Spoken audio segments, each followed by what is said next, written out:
आज आप लोग यहाँ पर बैठक किए हुए हैं।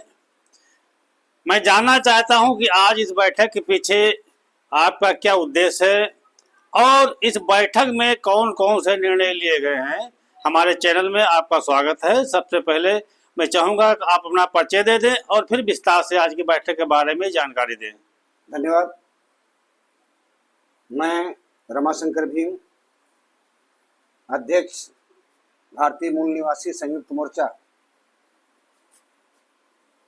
आज पूरे देश में मनुवाद, फांसीवाद, पाखंडवाद, अंधविश्वास का खतरा संविधान विरोधियों के द्वारा व्यापक स्तर पर पैदा कर दिया गया है। हर संस्थान पर आरएसएस, जिसका नाम राष्ट्रीय स्वयंसेवक संघ है और जिसका काम अलगाववाद है, जातिवाद है, अंधविश्वास को बढ़ावा देना है, पाखंड को बढ़ावा देना है, शिक्षा को मिटाना है, असमानता को मजबूत करना है, समानता को नष्ट करना है, भाईचारे को मिटाना है, जो आपसी सौहार्द रहा है उसको मिटाना है, धर्मनिरपेक्ष ढांचे पर प्रहार करना है। वो 27 सितंबर 2025 को अपने स्थापना का 100वां वर्ष पूरा कर रहा है। 100 साल पूरे हो रहे हैं और वो अपना गुणगान करेंगे कि हमने कहां से कहां तक क्या क्या उपलब्धियां रही हैं। लेकिन हम लोग बताना चाहते हैं कि इनकी उपलब्धियों में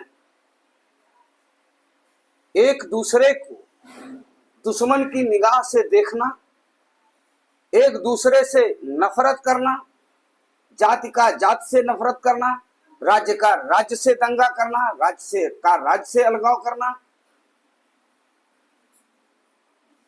लिंग के आधार पर भेदभाव करना, भाषा के आधार पर दंगा फैलाना, भाषा के आधार पर श्रेष्ठता की बात करना, ये इनकी उपलब्धियां रही हैं। इनकी उपलब्धियां मंदिर बनाने की रही हैं। इनकी उपलब्धियां फूल बरसाने की रही हैं। ये इनके हिसाब से हैं। हमारे हिसाब से कांवड़ यात्रा के नाम पर दंगा फैलाना इनकी उपलब्धियां हैं।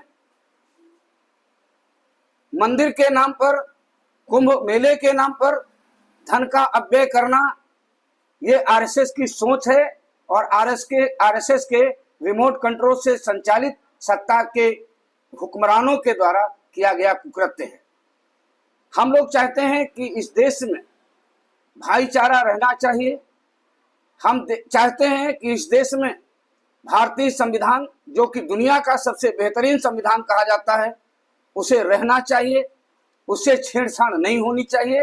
बल्कि अभी तो भारतीय संविधान के बहुत सारे अनुच्छेदों का अनुपालन सुनिश्चित नहीं हो पाया है, उनका अनुपालन किया जाना चाहिए।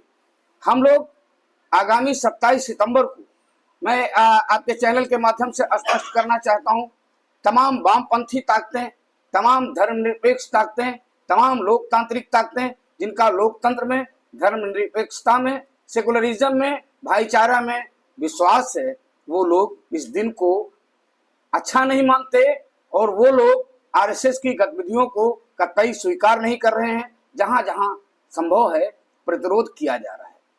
हम लोग भी प्रेस क्लब में आगामी 27 सितंबर को, इसी दिन जिस दिन आरएसएस का 100वां स्थापना दिन है, उस दिन हम लोग भी एक गोष्ठी का आयोजन कर रहे हैं। एक कोई संस्था नहीं कर रही, एक कोई व्यक्ति नहीं कर रहा है। हम लोगों ने आज तमाम सामाजिक संगठनों को मिला के तमाम सुझाव आए, जिसमें हम सामाजिक न्याय मोर्चा को सर्वसम्मति से स्वीकार किया गया।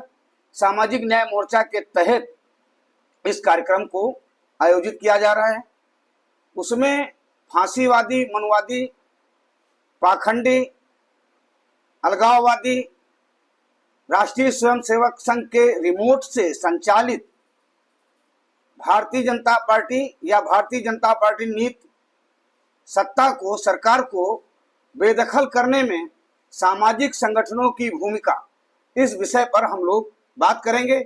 और हम लोग ये चाहते हैं कि सामाजिक संगठन अपनी जिम्मेदारियों को इस बखूबी ऐसे निभाएं कि राजनीतिक लोग भी हमारी दशा और दिशा के हिसाब से अपने राजनीति की दशा और दिशा तय करें। यही हमारे आज के कार्यक्रम का, आज की बैठक का उद्देश्य रहा है। हमारे साथ में इस बैठक में मौजूद हैं अंजू जी, जो कि बाहर से आई हुई हैं। हम चाहेंगे वो अपना पूरा परिचय दें और आज की बैठक में क्या आप सोच करके आए हैं, अपना विचार व्यक्त करें। अंजू जी। मेरा नाम अंजू है और मैं trade union centre of India के उत्तर प्रदेश की प्रभारी हूँ। हम इस बैठक में जो भाजपा की तनसाही है, जो आरएसएस की तनसाही है, इस तनसाही में सबसे ज़्यादा यदि पीड़ित है तो हम महिलाएं ही हैं। वो घर की बच्चियां हैं, वो घर की महिलाएं हैं जो इस भाजपा की जो मनवादी व्यवस्था है उसमें हमारी जो संविधान के बतौर जो मनुस्मृति ला रही हैं, उस मनुस्मृति में जो हमारी महिलाएं को जो दर्जा है, दोयम की दर्जा है। जो महिलाएं उस गुलामी से लड़ते हुए जो सड़क पे आई हैं, हमारी बहनें कॉलेजों में आई हैं, फिर ये मनुवादी व्यवस्था के माध्यम से हमको फिर उसी चार दीवारी में ढकेलने का साजिश रच रही हैं। तो हमारा ये जो सामाजिक न्याय मोर्चा जो 27 तारीख को प्रेस क्लब में कन्वेंशन होगा, उस कन्वेंशन के माध्यम से हम पूरे प्रदेश में हम अपनी महिलाओं को गोलबंदी करते हुए, हम अपनी बच्चियों को गोलबंदी करते हुए ये फासिस्ट सरकार की तनसाही के खिलाफ एकजुटता लाते हुए इस फासिस्ट तनसाही को हम खात्मे करने का ऐलान करेंगे।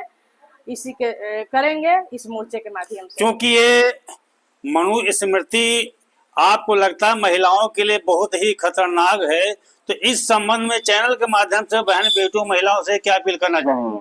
हम आपके चैनल के माध्यम से मैं अपील करना चाहती हूँ, मैं तमाम प्रगतिशील महिलाओं से, तमाम सामाजिक महिलाओं से, जो पढ़ी लिखी महिलाएं हैं, जो चारदीवारी में है महिलाएं, कि आप इस व्यवस्था के खिलाफ उठ खड़े होइए और 27 तारीख को प्रेस क्लब में अपना प्रतिनिधित्व करिए और वहां से अपनी लड़ाई को ऐलान करिए कि फासिस्ट मनवादी व्यवस्था के खिलाफ आप उठ खड़े होइए अपने अधिकार के लिए। धन्यवाद।